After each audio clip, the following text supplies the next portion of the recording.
One plus ने अपना flagship smartphone launch कर दिया है one plus 11R 5G smartphone. इस वीडियो में हम इसका कंपैरिजन करेंगे वन प्लस 11 5G स्मार्टफोन के बारे में, जो इससे महंगा स्मार्टफोन है, और इसकी सारी स्पेसिफिकेशन के बारे में जानेंगे। किस प्राइस पॉइंट पे स्मार्टफोन लॉन्च हुआ है, किन किन लोगों को स्मार्टफोन लेना चाहिए, और क्या वन प्लस ने इसमें कितनी प्राइस कटिंग की है, और क्या स्मार्टफोन खरीदने लायक है। इसके बॉक्स के अंदर हमें केस देखने को मिलेगी जो ब्लैक कलर में है, जो वन प्लस के फोन के साथ काफी अच्छी लगेगी। क्वालिटी की बात करें तो काफी अच्छी क्वालिटी की केस है ये। कुछ डॉक्यूमेंट्स मिलते हैं इसमें आपको, वन प्लस के स्टिकर और स्माइली सिम इंजेक्टर टूल देखने को मिलेगा, जो वन प्लस जैसे पहला बनाता आ रहा है वैसा ही ये सिम इंजेक्टर टूल है। चार्जर इसमें काफी बड़ा आपको देखने को मिलेगा, 100 वॉट का चार्जर देखने को मिलेगा, बट इससे पहले में 160 वॉट का चार्जर मिलता था। अगर वन प्लस 11R और वन प्लस 11 5G का डिफरेंस देखें हमें, क्या इसमें हमें डिफरेंस देखने को मिलेगा लुक्स को लेकर, तो दोनों स्मार्टफोन अगर आप एक झलक में देखोगे तो आपको दोनों स्मार्टफोन बिल्कुल सेम देखने को मिलेंगे। बट अगर आप इस स्मार्टफोन को ध्यान से देखोगे तो दोनों में हमें बैक में ग्लास देखने को मिलेगा। बट जो 11R स्मार्टफोन है, जो फ्लैगशिप स्मार्टफोन है, उसका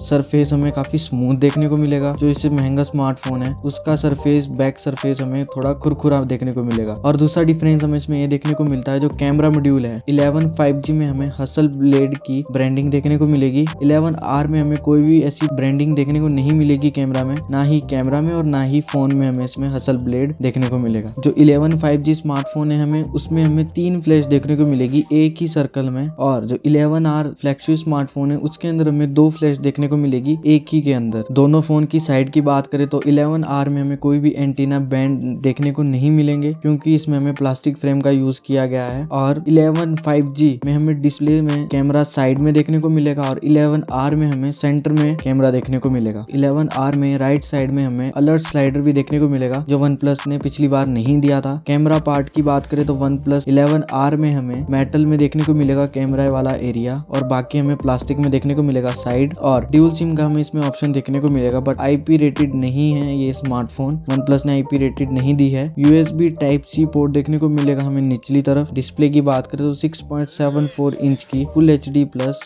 पैनल एमोलेड डिस्प्ले हमें इसमें देखने को मिलेगी। ये एमोलेड डिस्प्ले है। और अगर 11R की जो डिस्प्ले है, साइड कॉर्नर हमें काफी पतले देखने को मिलेंगे, और बल्कि जो 11 5G स्मार्टफोन है उसके साइड कॉर्नर हमें थोड़े मोटे देखने को मिलेंगे। ये काफी अच्छी बात है, फ्लैगशिप स्मार्टफोन में डिस्प्ले थोड़ी अच्छी देखने को मिलेगी आपको। डिस्प्ले की क्वालिटी की बात करें तो काफी कलरफुल, कॉन्ट्रास्ट और डिटेलिंग काफी अच्छी आपको इसमें देखने को मिलेगी, और काफी स्मूथ ये वर्क करता है, क्योंकि इसमें 120 हर्ट्ज का रिफ्रेश रेट देखने को आपको मिलेगा, जो काफी स्मूथ काम करता है। ब्राइटनेस की बात करें तो 1450 नीट्स की ब्राइटनेस हमें इसमें देखने को मिलेगी, जो इस प्राइस पॉइंट के हिसाब से टॉप ऑफ द लाइन है। सनलाइट में कोई भी प्रॉब्लम नहीं होगी, स्क्रीन आपको बिल्कुल ब्राइट देखने को मिलेगी। स्पीकर की बात करें तो इसमें ड्यूल स्टीरियो स्पीकर देखने को मिलेंगे विद नॉइज कैंसलेशन सपोर्ट के साथ, जो काफी अच्छी बात है। काफी लाउड स्पीकर आपको देखने को मिलेंगे, और काफी क्लियर साउंड हमें इसमें देखने को मिलेगी। इन हैंड फील की बात करें तो 11R काफी इन बॉक्सी सा कॉम्पैक्ट सा स्मार्टफोन लगता है इन हैंड में, जो काफी कंफर्टेबल लगता है। और इसमें हमें 5000 mAh की बैटरी मिलती है, जो आपके स्मार्टफोन जो 35 to 40 मिनट में फुल चार्ज हो जाएगी। अगर आप इसकी बैटरी यूसेज की बात करें तो अगर आप हैवी यूजर हो तो एक दिन ये आपका हैवी यूसेज में आराम से चल जाएगा। अगर आप थोड़ी नॉर्मल यूसेज वाले हो तो आपका ये स्मार्टफोन 1.5 दिन आराम से चल जाएगा। इस स्मार्टफोन में हमें एंड्रॉइड वर्जन 13 देखने को मिलेगा। डिस्प्ले में हमें कोई भी लैग देखने को नहीं मिलेगा। ऐप ओपनिंग काफी फास्ट देखने को मिलेगी। 11 5G जो हमारा महंगे वाला स्मार्टफोन है उसमें 4 साल का एंड्रॉइड अपडेट देने का वादा किया है, और 11R में हमें 3 साल का एंड्रॉइड अपडेट देखने को मिलेगा। प्रोसेसर की बात करें तो स्नैपड्रैगन 8 प्लस Gen 1 प्रोसेसर इसमें हमें देखने को मिलेगा। मैं इस प्रोसेसर को ब्रांड न्यू तो नहीं कहूंगा, बट ये ज्यादा पुराना प्रोसेसर नहीं है, ये जिसकी परफॉर्मेंस अभी भी काफी बेस्ट ही निकाल के देगा। PUBG जैसी गेम मैक्स अल्ट्रा सेटिंग पर खेल सकते हो। इसमें आपको गेमिंग मोड भी देखने को मिलेंगे। गेमिंग एक्सपीरियंस आपका काफी अच्छा होने वाला है। कोई भी डिले लेग आपको इसमें देखने को नहीं मिलेगा, ना ही इसमें कोई फ्रेम ड्रॉप देखने को मिलेगा।